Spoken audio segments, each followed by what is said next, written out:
And if you wanted a title, you might more simply title it, How to Save Your Life.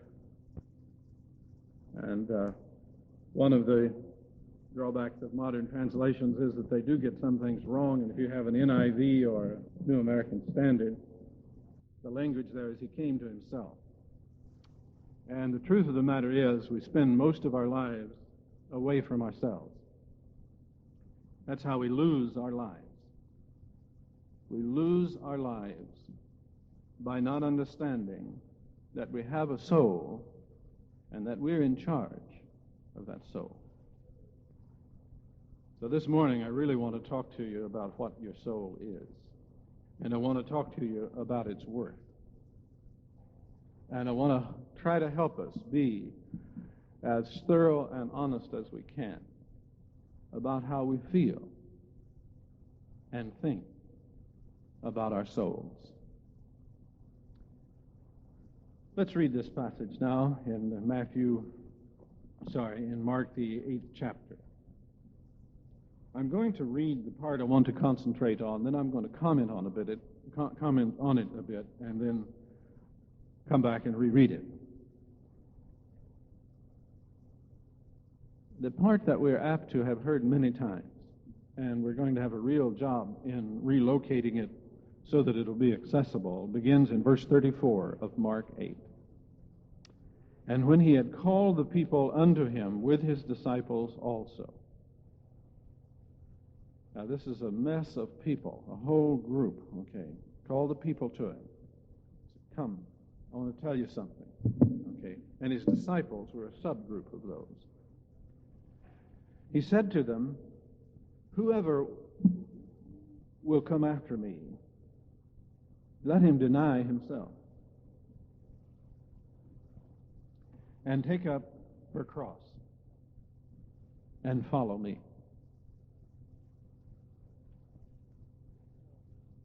For whosoever will lose his life,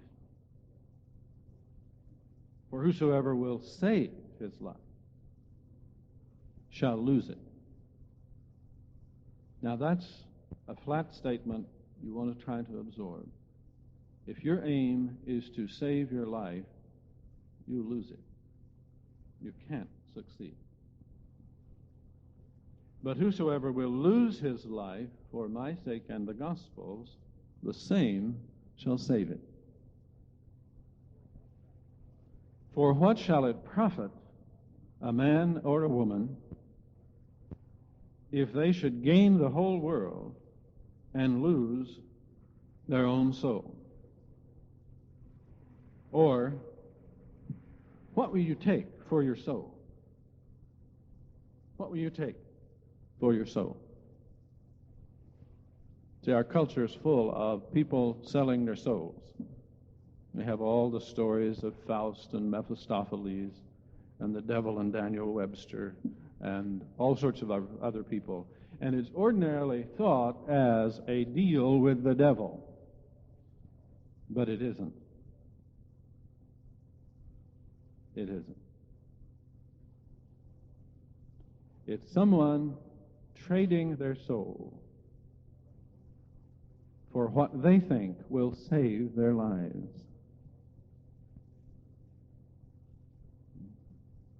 What would you give in exchange for your soul? Now, I have to add the next two verses. The divisions which were put into the Scripture often do not fit well. Someone once said that it was somebody riding horseback, and they put their pin down and it went where they didn't intend.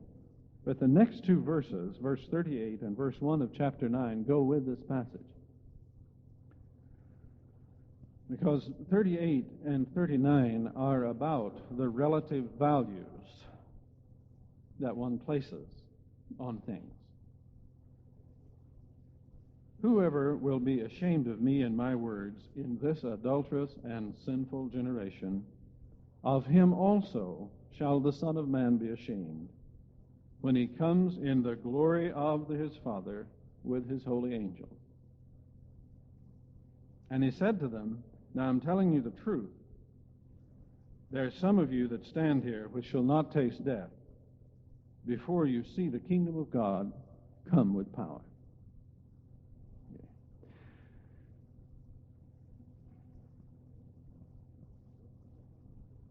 The first thing we have to do is take this passage out of the context of hellfire and brimstone sermons, which talk about losing your soul as the same thing as going to hell. This is not about going to hell. It's about losing your soul. Whatever hell is, it's the result of losing your soul, and it's not losing your soul.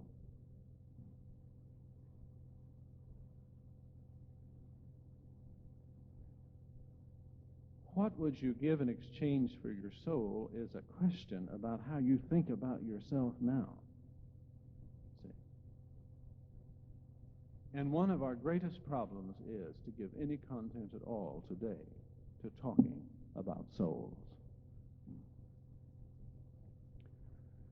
If I ask you, do you have an ear? You would say, sure, I've got an ear. Right here it is.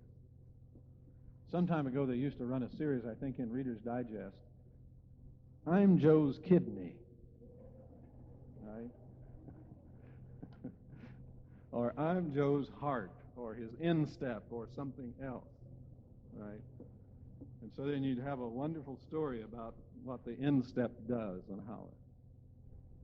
How'd you like to see one that says, hi, I'm Joe's soul? See, the soul is the single most important part of any person, because it isn't even a part. It is you. You are your soul. And we talk about having a soul not because we're one thing and it's another like our ear is, but because we're in charge of it. We're in charge of our soul. We take care of our soul. Our soul is that point of individuality which God gave us in creation, which is just us. Now, see, we skate all around it, but when we come down to know the individuality of a person, we're looking into their soul. We're looking into that very individuality which, if they were destroyed, would be lost forever. Sometimes we get a little glimpse of it. We had a wonderful glimpse of it for just a second this moment when, is it Sandrine, stood here and opened her heart very tenderly, and then she went back and Rebecca was sitting there and her heart opened, and you see, we saw something here that was completely irreplaceable and precious. We hide our souls from one another. The eye is normally the window of the soul. We use it very little.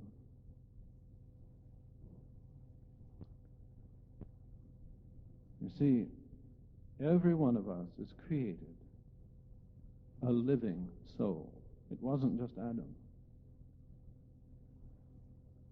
In the second chapter of Genesis, we see God formed man from the dust of the earth and breathed into him the breath of life, and he became a living soul.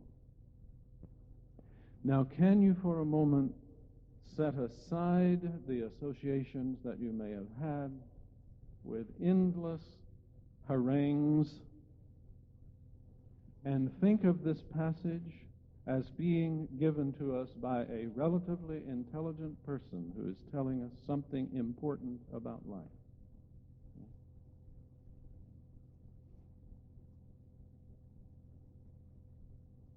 We need also to see the passage in its context. Its context will help us greatly to understand what it means to lose your life by trying to save it, and to save your life by losing it. This is that great moment in Peter's life in which, through the inspiration of God, he was given to see that this Jesus, the carpenter, was the anointed one of God. And as so often with our inspirations, it totally boosted Peter out of his character. That's one of the problems with inspirations. They're very hard on character. Very hard on character. If you look back in the passage, verse 27 and following, you'll see Jesus went out and his disciples into the towns of Caesarea Philippi, and he began asking them, "Whom do men say that I am?" And they said, "Well, some say you're John the Baptist, and others say Elias, and others say, well, maybe Jeremiah or Ezekiel or one of the prophets." He said, "Who do you say that I am?" And Peter was jerked up by the hair of his spiritual head, and out of his words came these words. Out of his mouth came these words. You're the Christ. You're the anointed one. He probably looked around and said, "Who said that?" But he sure didn't understand what he was saying. Now, and immediately we see that because Jesus in verse 31 began to teach them that the Son of Man must suffer many things and be rejected of the leaders of the religion of the day and be killed. And he spake that openly. It's interesting that that occurs there. He spake that openly. It's almost as if he had uttered some obscenity.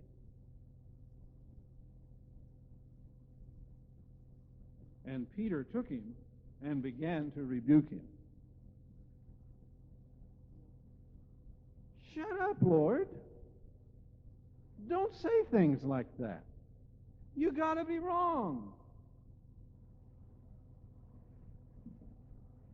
And in the next verse you see Peter, who had just enjoyed this great moment of exaltation, is now called by Jesus Satan.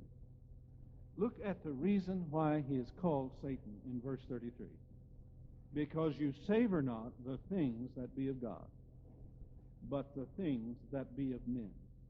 All right, hold on to that phrase, because the life which you're going to lose by trying to save it is the one that men have told you is your life. That's the one. If you try to save it, you're going to lose it.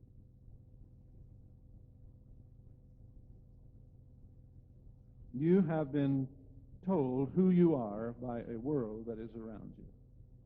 It began with your family, in the church, in the neighborhood, the newspapers, and as you've grown up, you've heard more and more about who you are. A young man comes into adolescence. Think of all the messages that come to him about who he is and who he should be and who he ought not to be. A young woman. You want to hear the messages? Go to any rock concert. Turn on the television. Watch it. You wonder why young people can't stay out of bed with one another now? Watch television. The average young person who watches television sees 1,400 acts of sex or situations where it is clear that sex has been, is about to be, or is being engaged in. 1,400 a year. That's 4 times a day. And then you wonder if people today, young people today, feel like they are worse. They are deprived and depraved if they haven't had sex. I talk to young people like that. What's wrong with me? I haven't done it. They go to school, and the other young people who have done it say, what's wrong with you? You're a virgin? You must be sick. See? And keep that in mind when you read what Jesus said. When he says, if you're ashamed of me in this, excuse me, folks, screwed up generation, and you're ashamed of me, you nitwit, when I come with the holy angels in the presence of my Father, and you see what it's really like, I'm going to pretend like I don't know you. Because you are such a dummy to make a mistake like that. You would be, but you see, the young person now rightly says back, what am I going to do? Where is God? Where are the angels when I need them? And so forth. See, the world comes by and it defines your life for you, and it says, this is who you are, this is what you are. Usually they start with your body. And many people never get beyond that stage. They spend their whole lives dealing with themselves as if they were their bodies. That's called idolatry.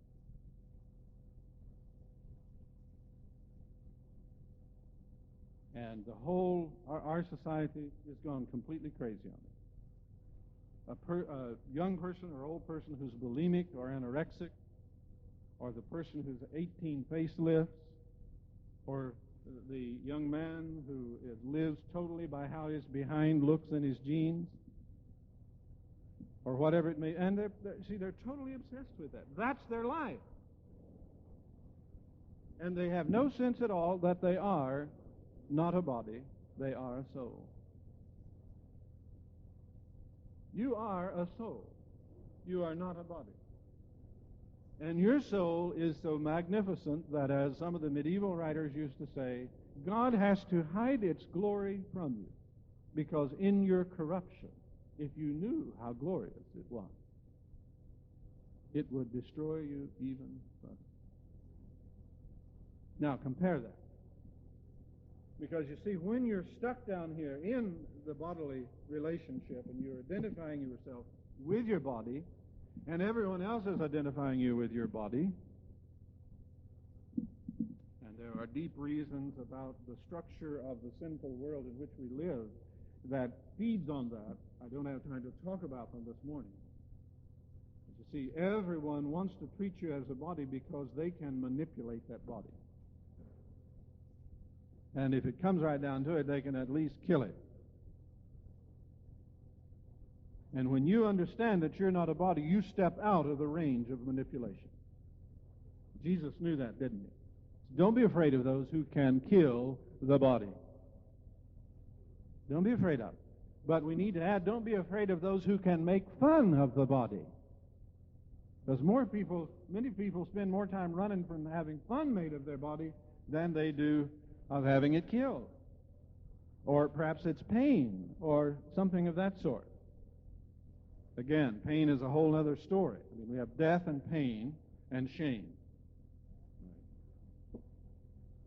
And if we don't understand that there is a place to step to get out of that, we will never understand the point of Jesus' remark. Because many people, frankly, having lived a few years or a few decades, would seriously consider exchanging their soul for the world. How much are you worth? See, when we have a tender moment, when we look into the reality of another individual's soul, we see them as they are, but we don't have many moments like that. We don't have many moments like that. Most of our moments are spent in thinking, how am I going to get through this, and what can this person do for me or against me? And we don't see them. We don't see ourselves.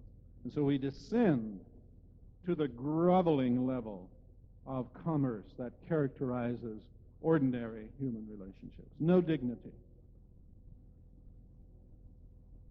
Because we don't understand that we're a soul. And that a soul is something of great worth. Jesus had a little joke that he told over and over. He would say, how many birds do you think you're worth? How many birds do you think that you're worth? So take Mandy here. How many birds do you think she's worth? How many sparrows, ravens, cockatoos, parrots? How many wrens, hummingbirds? Now, the truth of the matter is that people often exchange the control of their soul for things worth much less than sparrows and ravens. Your soul, raised in the system of values that characterizes the fallen world, with the vision of the physical as the only reality, is totally off guard. So Peter, in another one of his big moments, said, Lord, I will not deny you. And Jesus said, oh, yes, you will. Right? See, Jesus knew what was in Peter's soul. It's what's in people's souls that make them do what they do. Tom Cruise wore Ray-Ban sunglasses in Top Gun, and the sales went up $40 million. Where'd that come from? That came out of the souls of people. See? That's the kind of stuff that runs people's souls. And if you're going to be a part of that system, if you don't understand who you are, you will be helpless in that. Just like Paul says in 2 Timothy, the 2nd chapter, he talks about how people are on the devil's puppet strings. They just pull the strings. There they go. A lot of people like that about sex or about money. Just pull a string. They say, whoopee! It's like hitting the water slide. They're going down the slide saying, can't help it! Why'd they jump in? And see, it isn't just what they do. I don't know if you read this stunning article in the paper on Friday about the cost of and the prevalence of sexual stuff between ministers and their congregation. Catholic Church in the last 6 years has paid something around $300 million out to people who have been damaged. Now, you know, I don't care about that. What is most distressing to me is to realize the condition of soul that people are in when they're on the puppet string like that. See, that's what's in their heart. That's what's in their heart. Whether they do it or not, that's what's in their heart.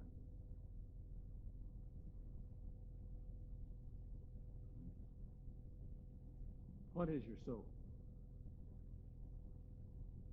I'm going to take advantage of this little thing because what I have to say to you is a little difficult. We're not used to thinking about this.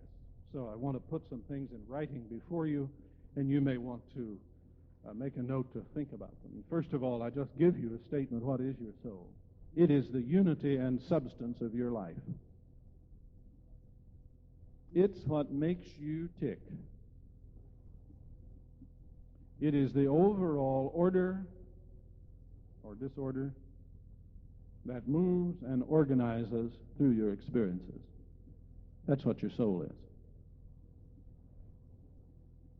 It is a power to live. And as it goes along, it picks up the result of the experience.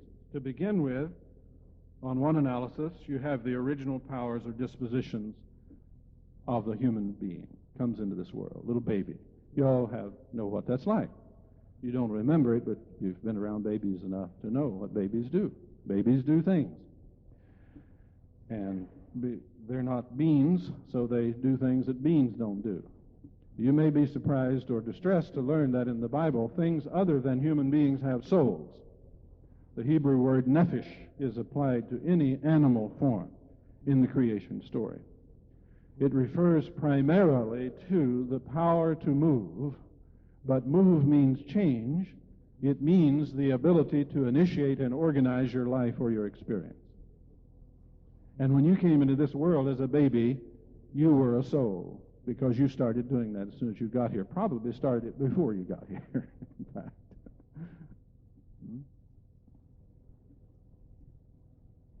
That's what it is. Now, the world today especially does not want you to think you're this. They want you to think you're a body. So you go down to the centers of so-called intellect, and there you will find that you are really a brain. That your brain is you, or your central nervous system, or from the behavior of most people, as you might imagine, the brain was quite dispensable. It probably were running from the arcs that fly through our spine, or even perhaps lower down in our body. It may be a little idealistic, but that's the story. You're a brain. Now, I want to tell you that that is flatly false. How the brain and you relate to one another is an intriguing story in itself. But what you are, your soul, is what becomes directly, though not completely, accessible to you in your knowledge of yourself. That's what you are. And what you know, when you know your experiences, isn't between your ears or someplace else in your body. Your soul is the unity and substance of your life, and your life consists of your experiences and how they hang together.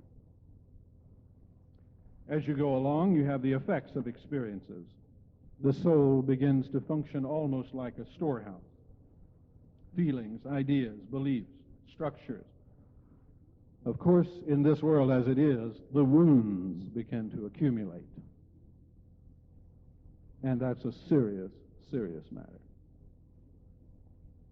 Because you came out, I believe, this is a long discussion in itself, you came out in mint condition, as we say.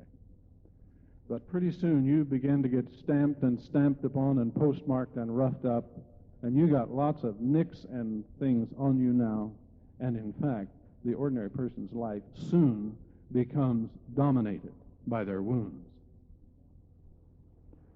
When Jesus came, he said, "The Spirit of the Lord is upon me because he has appointed me to preach the gospel to the poor. He has sent me to heal the brokenhearted, to preach deliverance to the captives, recovering of sight to the blind, to set at liberty them that are bruised."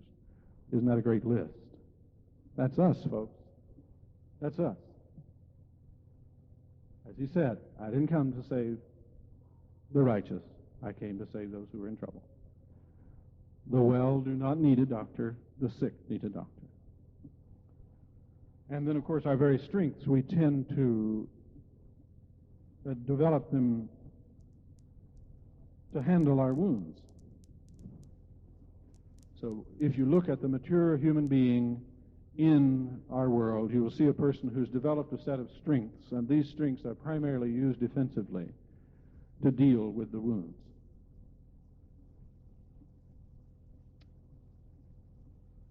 This finally issues in character. Character. Character of the soul is simply what it regularly does. What it regularly does. See, now, that's what Jesus, when he looked in Peter's heart and said, "You're going to deny me," he read his soul. He knew what he would do. He knew what he would do. He knew that Peter didn't have the foggiest idea of what was going to happen. He didn't have the foggiest idea of what was going on. He had not come to himself. Peter had not come to himself. And usually we find ourselves at some point of bitter disappointment. And when Peter realized, he heard that cock crow, and he realized he had done exactly what he said he wasn't going to do. You see, he was a clear case of a person who, in attempting to save his life, lost it. And the general character of human life as it exists is, you lost it, baby. You lost it. You lost it.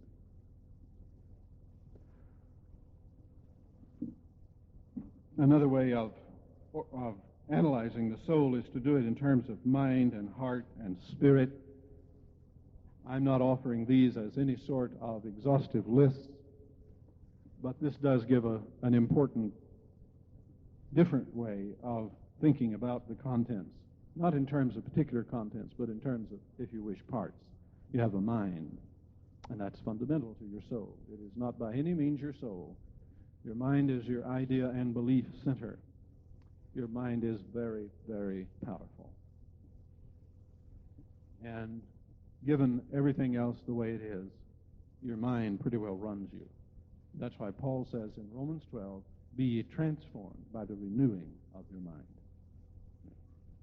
When you act, and acting has to do with the heart is the executive center or will out of which our life comes, insofar as we have it under control at all. And insofar as we choose only in terms of our ideas.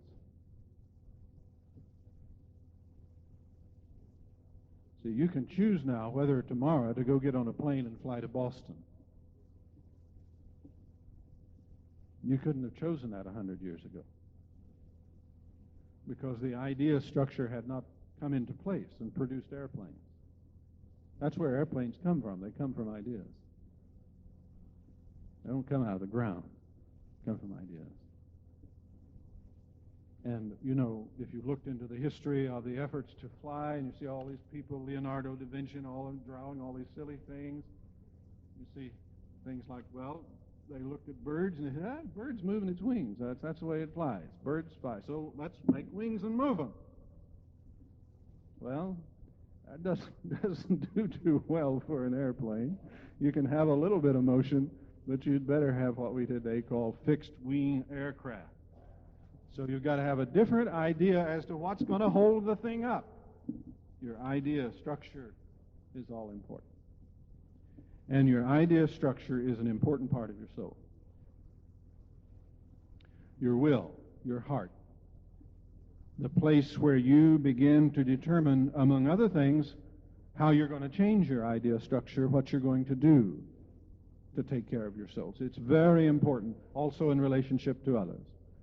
Great old hymn of Fanny Crosby's, Rescue the Perishing, has these lines. Down in the human heart, crushed by the tempter, feelings lie buried that grace can restore. Touched by a loving heart, wakened by kindness, chords that are broken will vibrate once more. See, one of the things that's possible for the human soul is redemption.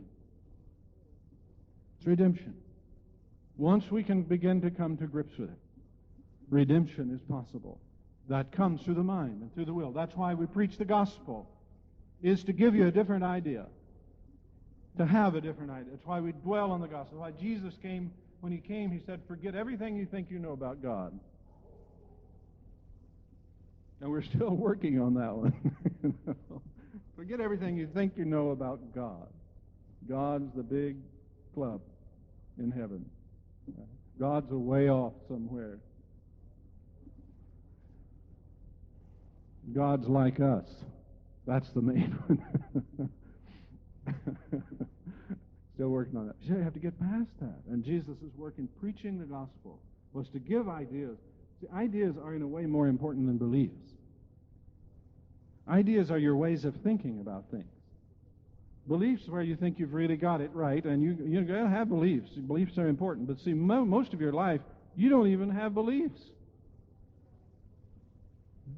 You got some big issue facing you, you're going to go here, do there, take that job, do what? Now, do you really believe you're doing the right thing? You better have some good ideas, right? See, our ideas about marriage, our ideas about work, our ideas about God, you see, they are the ones, that's what lays the framework for us then to act and to interact with reality. And what little faith we have can grow into more faith. Our ideas channel us, you see, that's a part of our souls. Far down, though, the feelings. You know humanly why Jesus was crucified? It was because he drew too big a crowd. You know that? That's why Jesus was crucified. And all these bigwig leaders of religion in his day couldn't think of anything other than, why don't they come to hear me like that? Pilate knew. You remember in the crucifixion story, it says Pilate knew that they had delivered him for envy. That's what was in their heart. Envy. See? Feelings. Whoa, whoa, whoa, whoa, whoa, whoa, feelings.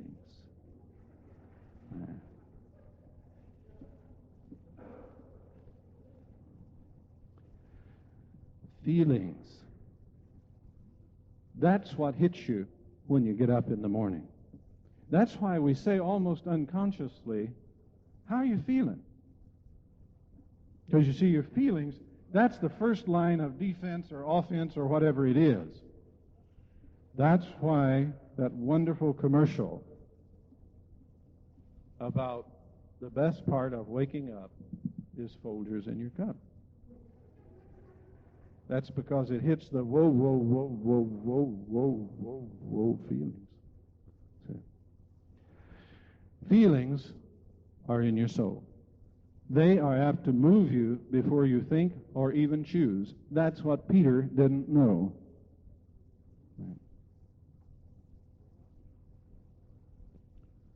There's also available to us the Spirit. Spirit is the God connection. Many people are spiritually dead. They have no God connection. We were meant to live, and our whole system is designed to live spiritually. That's the greatness of the human being. That's why Jesus said that among men born of women, none is greater than John the Baptist, but he that is least in the kingdom of heaven is greater than John the Baptist. See, that's God's view of the soul. I'll read you just a few lines from a thing by C.S. Lewis called The Weight of Glory.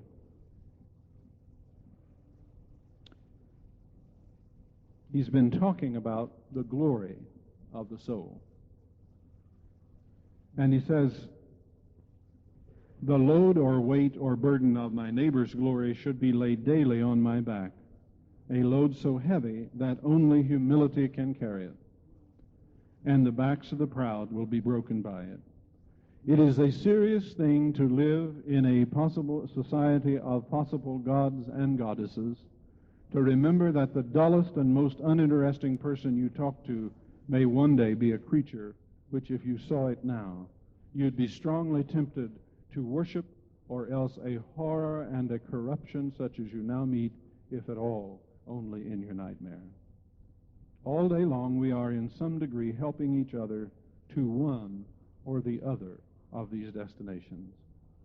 It is in the light of these overwhelming possibilities, it is the awe and the circumspection proper to them, that we should conduct all our dealings with one another, all friendships, all loves, all plays, all politics. There are no ordinary people. You have never talked to a mere mortal. Nations, cultures, arts, civilizations, these are mortal, and their life is to ours as the life of a gnat. But it is immortals whom we joke with, work with, marry, snub, exploit, betray. Immortal horrors or everlasting splendors. Next to the Blessed Sacrament itself, your neighbor is the holiest object presented to your senses.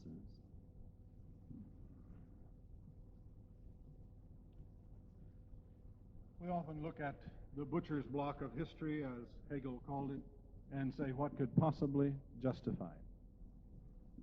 What could possibly justify history? The answer is the glory of the human soul. The glory of the human soul. God looks upon these as precious jewels, the very end of the Old Testament. You want to remember, when you come down to the end of the Old Testament, you are reading the last act of a dismal failure from the human point of view. And yet in that context, we read these words. Remember now what C.S. Lewis said when he spoke of cultures and civilizations and says they are of no more importance than a gnat. Gnats aren't even as valuable as birds, at least as far as I heard. Listen to these beautiful words, and will you please apply them to yourself? Then they that feared the Lord spoke often one with another. This is verse 16 of chapter 3 of Malachi. And the Lord hearkened and heard it. Excuse me, but that's very precious. They spoke one with another in love, treasuring one another as immortal souls. You know what that means? That meant that they loved one another. And guess who heard it? Guess who? The same one whose eyes run to and fro throughout the whole earth to show himself strong on the behalf of them, whose heart is perfect toward him. Listen to that again. The Lord hearkened and heard it. You see, you want to know what's in your mouth? Just listen. And when you hear what's in your mouth, you will know what's in your soul. Sorry, that's a humbling moment, Steve, to go back to your theme. But you see, true humility always rests upon a knowledge of your own invulnerability in the hands of God. It always rests upon the knowledge of your worth, never anything else.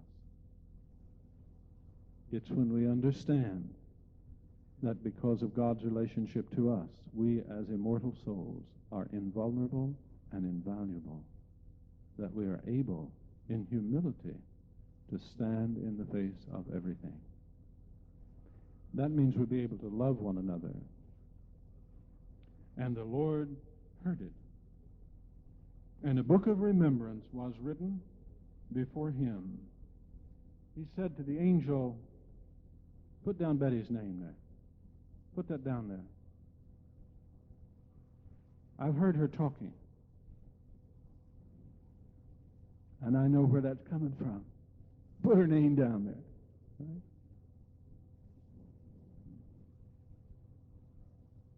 When you go through tomorrow, will you think about that? Will you remember? Now, the Lord doesn't intrude on everybody. But those who want him to be a part of their lives, he's watching them. The song says, he's afar off from the proud. Just kind of keep a little check on what's coming out of your mouth. Say, how's the Lord looking on that? And if you speak in love and treasuring to one another, if you see one another as God sees the immortal soul, you will love it. And in humility you will be with that other person.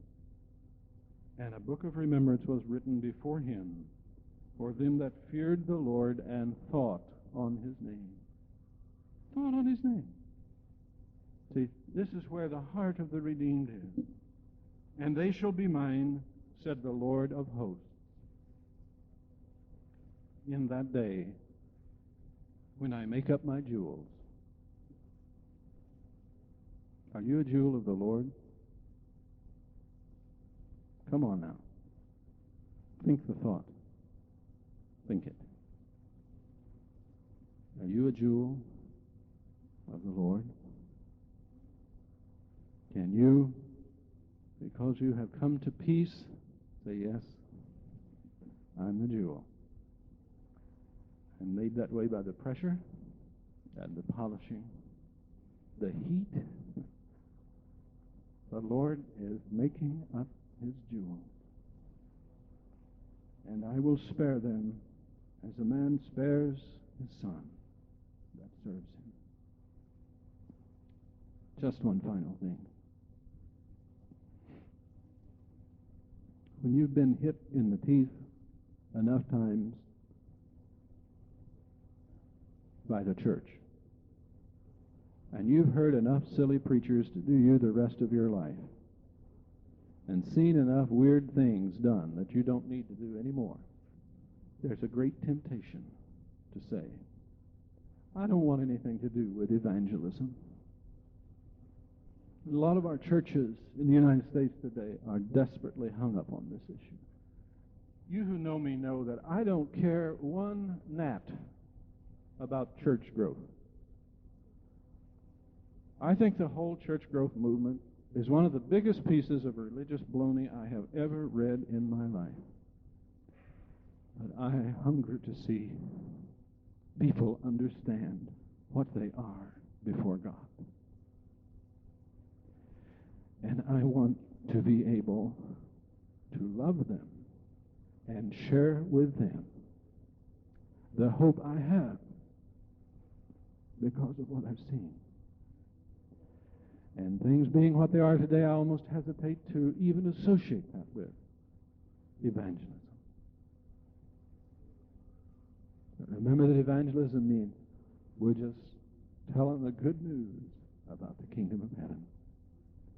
We're not trying to push people and manipulate them and manage them. We're just trying to give them the best news they will ever hear in their lives. And we do it because we love them. Another verse of that old hymn. Rescue the perishing. Care for the dying. Snatch them in pity from sin and the grave. Lift up the erring ones. Weep o'er the fallen. Tell them of Jesus, the mighty to save. I wish today that I would have so presented your soul to you that you would go out of here with that burden on your heart and asking God to lead you into relationships of love where you see others as He sees them. And you may never say a word to them, much less jump down their throats and sear out their tonsils on the way. But you'll love them. And as you're with them, you will pray Jesus Christ into their lives. Now may the Lord bless you and keep you. The Lord make His face to shine upon you and give you peace. Be gracious to you. Lift up His countenance upon you. All that really means is, may the Lord look right at you and smile and take care of you. Amen. You're dismissed.